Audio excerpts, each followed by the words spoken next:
Never miss अ prediction videos. Channel subscribe करके bell icon press करें and stay updated for latest videos.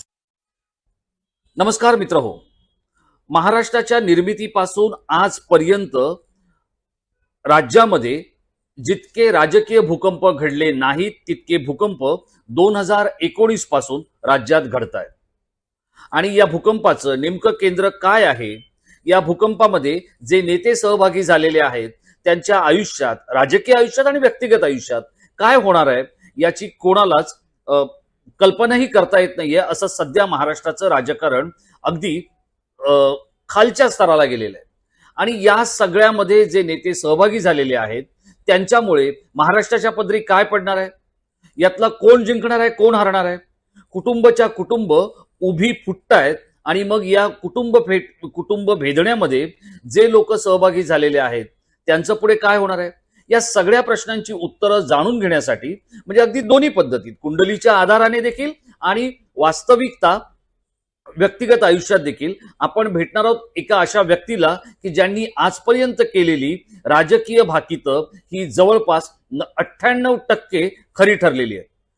अगदी खरं आहे, तुम्ही बरोबर ओळखलंय. मी आलोय पंडित राजकुमार शर्मा यांच्या भेटीला. आणि आपण पंडित राजकुमार शर्मा यांच्याकडून समजून घेणार आहोत मुख्यमंत्री एकनाथ शिंदे यांच्या आयुष्यात काय लिहिलेलं आहे, अजितदादा मुख्यमंत्री होणार का, देवेंद्र फडणवीसांचं काय होणार, उद्धव ठाकरे आणि शरद पवार कुठे असणार आहेत, या सगळ्या प्रश्नांच्या उत्तरांसाठी आपण भेटणार आहोत पंडित राजकुमार शर्मांना. नमस्कार पंडितजी. पंडितजी, मी दोन गोष्टींकडे तुमचं सगळ्यात आधी लक्ष वेधणार आहे आणि आपल्या प्रेक्षकांचे. दोन असे दिवस आहेत की ज्या दिवशी पंडित राजकुमार शर्मा सुपर हिरो ठरले होते. ते दिवस मी आपल्याला सांगतो. 29 जून 2022 संध्याकाळी 5 वाजता मी पंडित राजकुमार शर्मा यांची मुलाखत घेत होतो. आणि त्यावेळेला ते असं म्हणाले होते, मला हे माहीत नाही की आजपर्यंतचे राजकीय रिवाज काय आहे, पण एकनाथ शिंदे महाराष्ट्राचे मुख्यमंत्री होणार. आणि बरोबर 24 तासाच्या आत महाराष्ट्राच्या मुख्यमंत्रीपदी एकनाथ शिंदे विराजमान झालेले होते. मी आपल्याला आठवतं, मी तुम्हाला म्हटलं होतं की यांचे 98% जे काही राजकीय भाकीत आहेत ती जशीच्या तशी खरी ठरली. दुसरी तारीख आहे 22 एप्रिल 2023. त्या दिवशी पंडितजी असं म्हणाले होते की अजित दादा एनसीपी मध्ये फूट पाडणार आणि सरकारमध्ये जाणार. आज नेमकं तसंच घडलेलं आहे आणि अवघ्या 1.5-2 महिन्यामध्ये हे सगळं घडून आलेलं आहे. पंडितजी, आज आपण ज्या वेळेला भेटतोय त्यावेळेला हे जे 3 पक्षांचं किंवा 3 घटकांचं सरकार आहे हे किती वेळ टिकेल, कारण वेगवेगळे पंडित वेगवेगळ्या गोष्टी सांगतायत. हे टिकणार नाही, हे राहणार नाही, हे लोकांसमोर यांची खूपच नाचक्की होणार. आपल्या कुंडलीच्या आधारे काय वाटतंय? नमस्कार, टाइम महाराष्ट्र के दर्शकों को बहुत बहुत नमस्कार।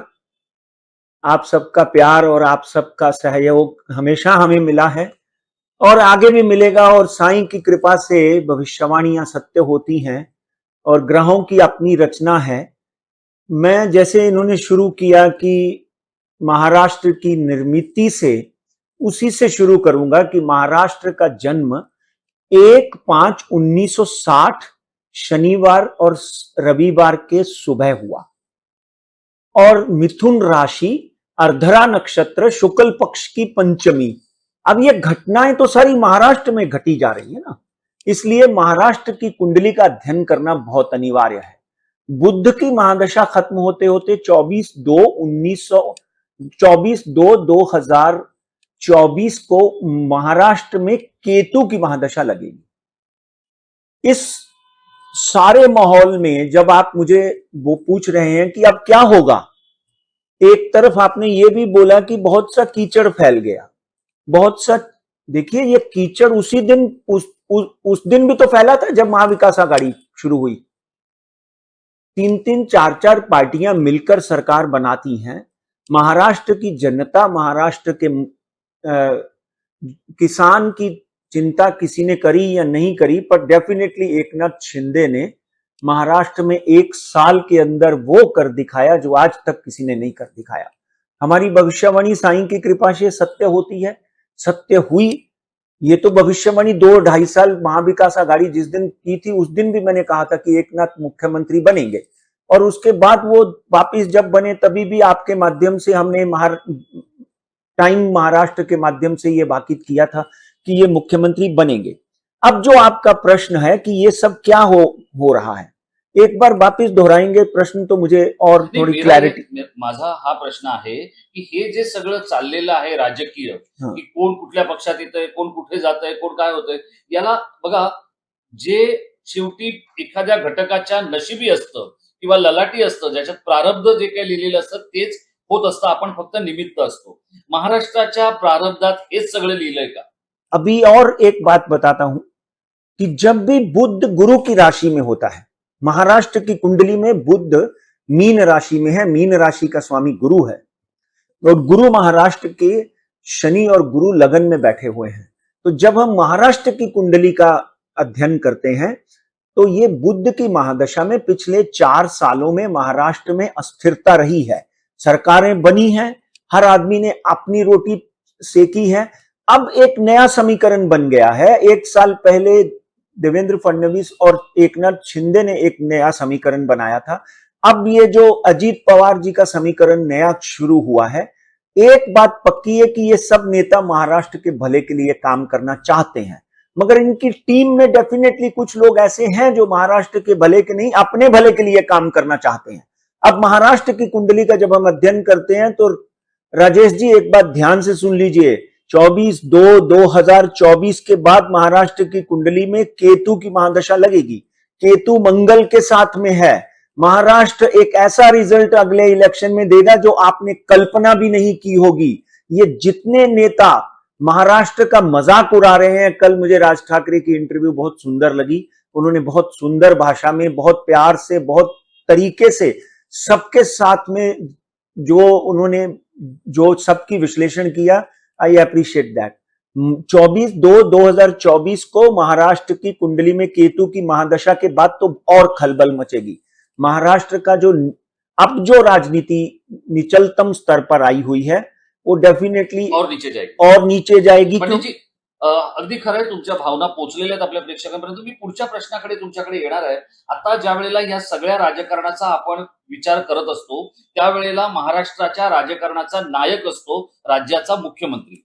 एकनाथ शिंदे यांना भाजपने वापरून घेतलं का, त्यांची गरज संपली आहे का, आणि त्यांचं राजकीय भवितव्य आणि भविष्य काय असणार आहे? 9 फरवरी 1964 धनु राशि कृष्ण पक्ष की एकादशी को एकनाथ शिंदे का जन्म हुआ। धनु लगन। इस वक्त एकनाथ शिंदे की राहु की महादशा में केतु की अंतर्दशा चल रही है। एकनाथ शिंदे ने भारतीय जनता पार्टी का उपयोग किया या भारतीय जनता पार्टी ने एकनाथ शिंदे का उपयोग किया, इसके ऊपर एक बहुत बड़ा प्रश्न चिन्ह है जो मुझे उसका उत्तर नहीं पता। आप इन बीजेपी और एकनाथ ने दोनों ने मिलकर इस महाराष्ट्र की उन्नति के लिए, प्रगति के लिए काम करने की ठानी थी, समझे जी। अब एकनाथ शिंदे की कुंडली का मैं तो भाग्य जायते सर्वदाना पुरुषम न कौशलम, चाय वाला पीएम बनता है और रिक्शा वाला सीएम बनता है और बकरियां चलाने वाला अब्राहम लिंकन अमेरिका का राष्ट्रपति बनता है। भाग्य में जिसके लिखा है उसको मिलना है, नियति को कोई नहीं टाल सकता। इस वक्त मैं आपकी ही एक इंटरव्यू मेरी आपने ली थी, उसमें मैंने आपको बोला था कि 12 अगस्त 2023 तक अगर एकनाथ शिंदे बदले नहीं गए, 12 अगस्त याद रखिए, ये 12 अगस्त पाकिस्तान में भी मैंने इमरान खान के लिए बोली हुई है। 12 अगस्त 2023 तक अगर एकनाथ शिंदे बदले नहीं गए तो अगले 8 महीने जब तक चुनाव नहीं होते तो एकनाथ ही मुख्यमंत्री रहेंगे। मगर इस वक्त एकनाथ की कुंडली का जब हम अध्ययन करते हैं, राहु और केतु की डेफिनेटली चिंता का विषय है। उनको कोई ना कोई हानि सहनी पड़ सकती है। इसी के साथ में उनके सिपा सलार कह लीजिए, deputy chief minister Devendra Fadnavis की कुंडली का अध्ययन करना बहुत अनिवार्य है। मैं आने वाला हूं उस वक्त, लेकिन मगर एकनाथ शिंदे 12 अगस्त तक कहीं ना कहीं कोई ना कोई राजनीतिक संकट में आ सकते हैं और उनको बदला तक जा सकता है। आपको मालूम है कि मेरा किसी से कोई प्रेम नहीं, 9 ग्रह, 12 राशियां, 27 नक्षत्र और साईं के सिवा मुझे कोई दूसरा नहीं दिखाई देता। नाही, मैं ये पूछ रहा हूँ, ये 12 ऑगस्ट आपने अभी ये कहा की इम्रान खानला पण तुम्ही हेच सांगितलंय आणि एकनाथ शिंदेना पण तुम्ही हेच सांगितलंय, हे आता दोघांनीही सांगितलं आपापल्या परीने आपापल्या ठिकाणी करिश्मा केलेला आहे. केलेलं आहे. मग मला तुम्हाला विचारायचंय 12 ऑगस्टला असं नेमकं काय होणार आहे? देखिए, इस वक्त शनि जो है 17 जून 2023 से लेकर 4 दिसंबर 2023 तक 140 दिन के लिए जून से लेकर दिसंबर तक वक्री हुआ है। ये वक्री शनि जो है, अगर हम कुंडली का अध्ययन करके एकनाथ की कुंडली का देखते हैं तो उनका कुंभ राशि में शनि है, राहु की महादशा चली हुई है। राहु की महादशा के अंतर्गत शनि का वक्री होना, गुरु राहु का चांडाल योग होना, ये ज्योतिष शास्त्र ग्रहों का रिप्रेजेंटेशन है। पंडित राजकुमार शर्मा अपने मन से कुछ नहीं बोलता, तो डेफिनेटली गुरु राहु का चांडाल योग जो है, एकनाथ जी की कुंडली में गुरु के साथ में शुक्र बैठा हुआ है, गुरु स्वग्रही है, जनता के घर में है, कोई ना कोई राजनीतिक हानि उनको हो सकती है, इसलिए फूंक फूंक कर कदम रखना पड़ेगा। ये ग्रहों का विश्लेषण आपने मुझे पूछा है, जनता को कितना समझ आता है ये जनता को ही पता होगा, और जो लोग एस्ट्रोलॉजी के जानकार हैं उनको पता है कि गुरु राहु का चांडाल योग एकनाथ की कुंडली में चौथे घर से उनके करियर के घर को देख रहा है। तीसरे घर में शनि जो है एकनाथ जी की कुंडली में कुंभ राशि का, वो उनके धन स्थान को देख रहा है, तो शनि उनको बचाता है और गुरु राहु का चांडाल योग जो है उनको तकलीफ देता है। राहु की महादशा में 2004 में हमने मनमोहन सिंह को प्राइम मिनिस्टर की भविष्यवाणी की थी। एकनाथ जी की कुंडली में कहीं ऐसा नहीं है कि वो मुख्यमंत्री होने के बाद सत्ता से विमुख हो जाएंगे, वो सत्ता में रहेंगे, नो डाउट एट ऑल। तो मुख्यमंत्री कोई हो और हो सकता है, ये मेरा विश्लेषण है। हाँ, अगर 12 अगस्त निकल जाती है, पहले अप्रैल में भी हमने ये विषय के ऊपर बात की थी, अगर 12 अगस्त अब निकल जाती है तो एकनाथ अगले इलेक्शन तक महाराष्ट्र के मुख्यमंत्री होंगे। पंडितजी, मला एक सांगा की कोणताही दोन लोकांचा विवाह असेल किंवा भागीदारीतला व्यवसाय असेल, तर जे दोन व्यक्ती किंवा जे दोन घटक असतात त्यांची कुंडली आपण तपासून बघतो। हो। हे भाजप आणि शिवसेना युतीचं सरकार आहे, अशा वेळेला देवेंद्र फडणवीस यांची कुंडली काय सांगते आणि अजितदादांना पक्षात आणणं ही या कुंडलीतला कोणता योगामुळे घडलंय की ही देवेंद्र फडणवीसांची राजकीय चूक घडलीय की अमित शहानी त्यांच्याकडून ती चूक घडवून आणली? देखिए, जब देवेंद्र फडणवीस ने एकनाथ शिंदे के साथ युति की, तब भी आपने मुझे यही सवाल किया था कि, हाँ, कि क्या ये उनकी गलती तो नहीं है? गलती नहीं, इन दोनों ने महाराष्ट्र की जनता के लिए वो काम किए जो महाविकास आघाड़ी में नहीं हो पाए थे। उसका कारण कोरोना था या उद्धव जी की सेहत थी, मैं उसका कारण किसी को भी ब्लेम नहीं करता, क्योंकि कोरोना ने, जैसे ही उद्धव जी चीफ मिनिस्टर बने तो कोरोना की लाट आई और उसमें बहुत सी चीजें ऐसी जो नहीं हो पाई थी वो नहीं हो पाई, और इनकी किस्मत अच्छी थी, जब इन्होंने सत्ता में आए तो कोरोना जैसी बीमारी खत्म हो चुकी थी और इनको काम करने का मौका मिला। इन दोनों की किस्मत बहुत अच्छी मानता हूं मैं। अब आपने एक सवाल किया कि क्या अजित पवार, नहीं, हाँ, माझा प्रश्न हा आहे की देवेंद्र फडणवीसांची जी कुंडली आहे ती किती शक्तिशाली आहे या सगळ्या राजकीय वादळामध्ये? कुंभ राशि, 27 जुलाई 1970, 10:29 नागपुर। देवेंद्र फडणवीस की केतु की जब महादशा लगी 4/3/2019, 4 मार्च 2019 को उनकी केतु की महादशा लगी। 108 विधायक आने के बावजूद भी देवेंद्र फडणवीस मुख्यमंत्री नहीं बन पाए। आपको याद होगा, आदरणीय शरद पवार जी ने महाविकास आघाड़ी का गठन किया। और जब हम 4/3/2019 की बात करते हैं, देवेंद्र की कुंडली में केतु की महादशा शुरू हुई, उसके बाद 3 साल तक डिप्रेशनल स्टेज ऑफ माइंड, 2.5 साल तक इनकी जो पोजीशन है वो डगमगाई रही। अब केतु की महादशा में उनके गुरु की अंतर्दशा लगी है। अगर एकनाथ शिंदे को कुछ महीनों के लिए डिप्टी सीएम बनाया जाता है, क्योंकि मुझे एकनाथ शिंदे सत्ता से बाहर होते हुए दिखाई नहीं देते, नहीं दिखाई देते। उनके लोग भी और वो भी कहीं ना कहीं, अगर हाई कमान जिसको आप लोग बोलते हैं, आदरणीय नरेंद्र मोदी, अमित शाह, जेपी नड्डा, अगर ये पोजीशन आगे आने वाले दिनों में कुछ बदलाव होता है तो शक्तिशाली कुंडली की बात करें। देखिए 3% ब्राह्मण लॉबी है महाराष्ट्र में, और महाराष्ट्र में भारतीय जनता पार्टी के सबसे बड़े चेहरे की आप बात कर रहे हैं, या आप जर्नलिस्ट होने के बावजूद भी ये कहेंगे कि ये सच है। आज देवेंद्र फडणवीस ने निस्वार्थ भावना से जो महाराष्ट्र की सेवा की है, इससे कोई भी चीज छुपाई नहीं जा सकती। तो अगला मुख्यमंत्री अगर होता है तो मुझे साफ साफ देवेंद्र फडणवीस के अलावा कोई दूसरा नजर नहीं आता, अगर 12 अगस्त के आजू बाजू में कोई भी बदलाव आता है। पंडितजी, हे तर झालं आता देवेंद्र फडणवीस आणि एकनाथ शिंदे यांच्याबद्दल। आता या सगळ्यामध्ये वाद होण्याची शक्यता जी निर्माण झाली आहे ती अजित पवार यांच्यामुळे। आपण 22 एप्रिलला असं म्हणाला होता की राष्ट्रवादीचा एक वेगळा गट घेऊन ते सत्तेत जातील किंवा ते मुख्य प्रवाहापासून बाजूला होतील। अजित दादा पवार यांची कुंडली काय सांगते? देखिए, आदरणीय शरद पवार जी का जन्म 12/12/1940 में हुआ, बारामती, मेष राशि, और बुध की महादशा लगी 29/9/2019। बुध में अभी केतु शुरू है 23 फरवरी 2023 के बाद।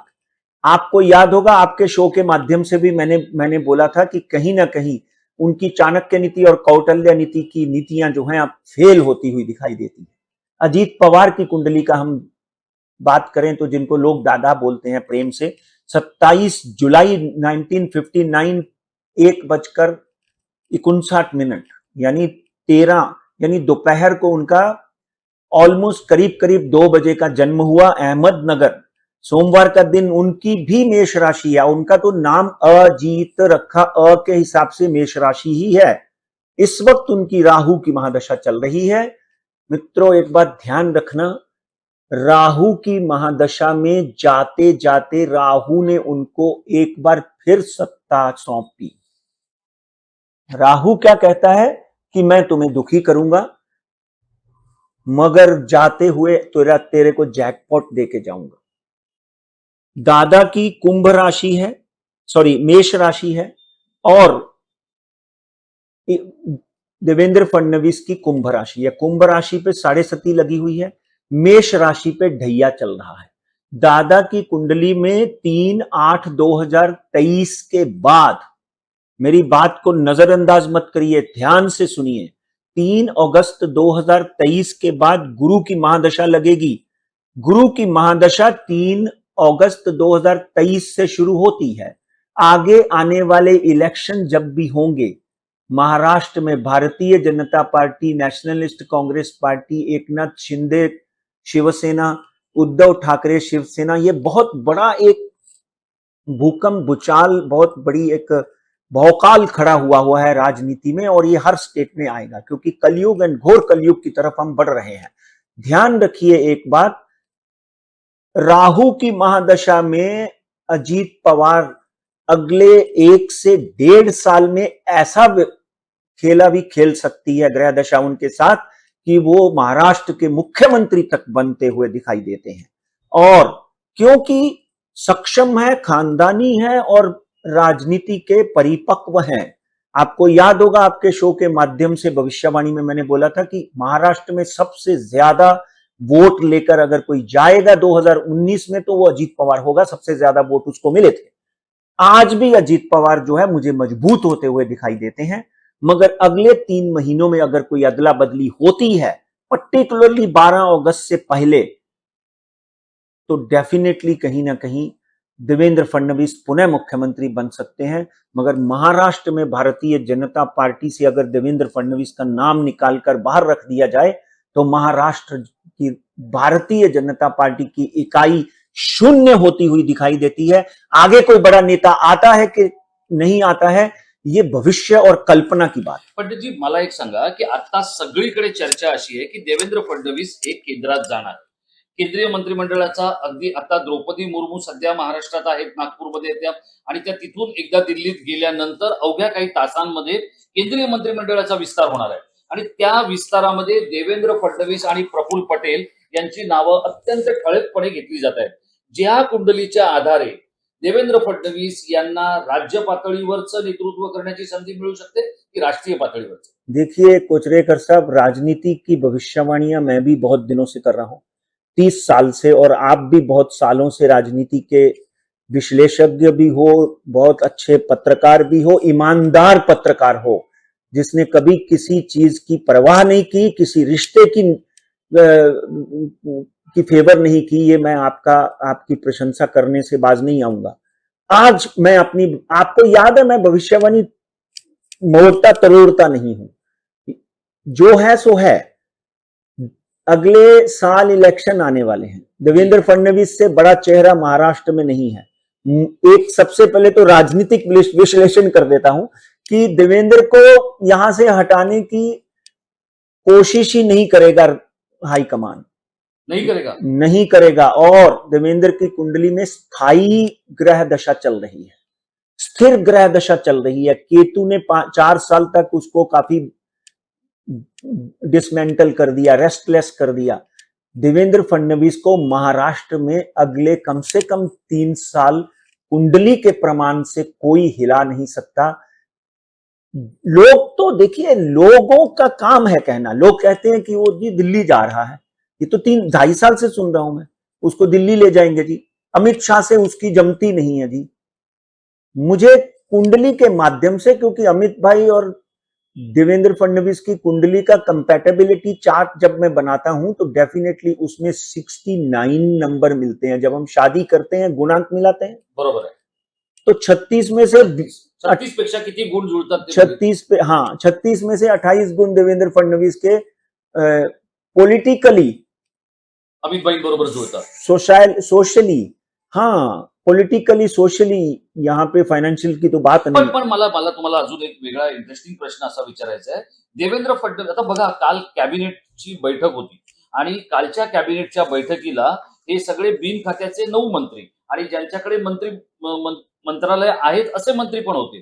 मध्ये देवेंद्र फडणवीस बसले होते, एका बाजूला एकनाथ शिंदे, दुसऱ्या बाजूला अजित पवार.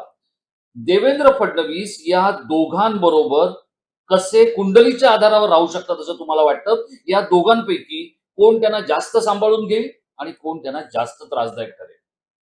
ये दोनों ही उनको साथ देंगे, क्योंकि इन दोनों को देवेंद्र फडणवीस ही तो लेके आया है, तो फिर तंग करने का मतलब ही पैदा नहीं होता।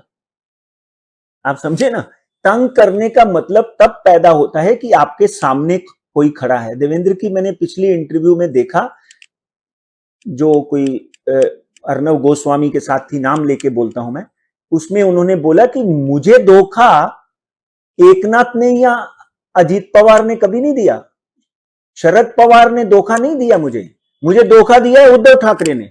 आपको याद है ना? जी जी। तो ये दोनों देवेंद्र फडणवीस के लाए हुए लोग हैं, तो ये उनको धोखा नहीं देंगे। गैर समझ लोगों के माध्यम से हो सकती है, जैसे एक नए पोस्टर लग गए, आपको याद है, तो बोले कि एकनाथ शिंदे ने लगाए हैं। अभी उसमें क्या राजनीति है, ये राजनीति तक रहने दो, मगर ग्राहों की स्थिति के मुताबिक एकनाथ शिंदे, अजीत पवार और देवेंद्र फडणवीस बड़ी टीम बनाकर, कठोर टीम बनाकर महाराष्ट्र की सेवा करेंगे और इनमें कोई ज्यादा मतभेद नहीं होंगे। घर में हम पति पत्नी होते हैं तो उसमें मतभेद हो जाता है, तो यहां पर 3 मुख्यमंत्री हैं, 1 मुख्यमंत्री, 2 उप मुख्यमंत्री, तो थोड़ा बहुत ऊपर नीचे होना संभव है। मगर 12 अगस्त के 5 दिन इधर 5 दिन उधर कुछ हो सकता है। आपको याद हो, जब भी सुप्रीम कोर्ट का केस था तो भी मैं 12 तारीख बार बार बात कर रहा था, वो भी 12 जुलाई की डेट निकली थी। और 12 जुलाई को आपने देखा कि वो 12 जुलाई को जो रिजल्ट निकला वो एकनाथ की फेवर में था या उद्धव जी की फेवर में था, अभी किसी तक को नाही समजा. किसी को नहीं मग अगदी समझा. खरं आहे. पंडितजी, मी आता पुढच्या टप्प्याकडे जाणार आहे. मला एक सांगा, एक माणूस राज्याचा मुख्यमंत्री असतो, त्याला अनेक गोष्टींची काळजी घ्यायची असते. आपल्या प्रकृतीची घ्यायची असते, सरकारची घ्यायची असते, कुटुंबाची घ्यायची असते. एकनाथ शिंदे यांना या कुंडलीच्या आधारावर नेमकी कसली काळजी घ्यायला हवी असं तुम्हाला वाटतं? त्यांच्या निकटवर्तीयांची, मंत्रिमंडळातल्या सहकाऱ्यांची, कुटुंबातल्या सदस्यांची, की विरोधकांची, की उद्धव ठाकरेंची, की शरद पवारांची, कोणाची? देखिए, पांचवा घर जो होता है ना, वो पुत्र का होता है. एकनाथ जी की कुंडली में, जो किसी की भी कुंडली में पांचवा घर कुंडली का पुत्र का होता है, तो उनके पुत्र को बहुत ही ध्यान से लोगों को मिलना चाहिए और फैसले जो भी लें अपने पिता की सहमति से और पॉलिटिकल विश्लेषण करके लेने चाहिए. दूसरा, उनको किसी और से खतरा नहीं है. उनकी टीम में जो लोग हैं वो अगर किसी तरह की कोई गलतियां करते हैं तो उसका मुआवजा डेफिनेटली एकनाथ जी को भरना पड़ सकता है कि भाई तुम 40 लोग, कितने लोग लेके आए वो 40 लोग लेके आए हो, जिनमें से 25 लोग महाराष्ट्र में ऐसी ऐसी हरकतें करते हैं. एक वो शेर है ना कि इस घर को आग लग गई घर के चिराग से. तो कहीं ना कहीं उनसे एक ही निवेदन है कि एक तो डॉक्टर श्रीकांत जी जो हैं, उनको कोई भी फैसला लेने से पहले अपने पिता की सलाह लेनी चाहिए और अपने मीडिया एडवाइजर की सलाह लेनी चाहिए और कोई भी सिग्नेचर करने से पहले ध्यान रखना चाहिए. दूसरा, उनके जो साथ के लोग हैं, मुझे नहीं मालूम उनको क्या कर रहे हैं, मगर कहीं ना कहीं तीसरा घर, 8वां घर और 12वां घर ये आपकी टीम का होता है. इस और 7वां घर जो परिवार का होता है, अभी एकनाथ का परिवार तो वो 40 लोग हैं, बराबर. तो वो परिवार के घर में राहु बैठा हुआ है, तो कहीं ऐसा ना हो कि राहु केतु शनि शुक्र ये दैत्य ग्रह हैं, ये अपने ही लोग कुछ ऐसी गलतियां कर दें जिनकी वजह से एकनाथ जी को कोई ना कोई कठिनाई का सामना करना पड़ सकता है.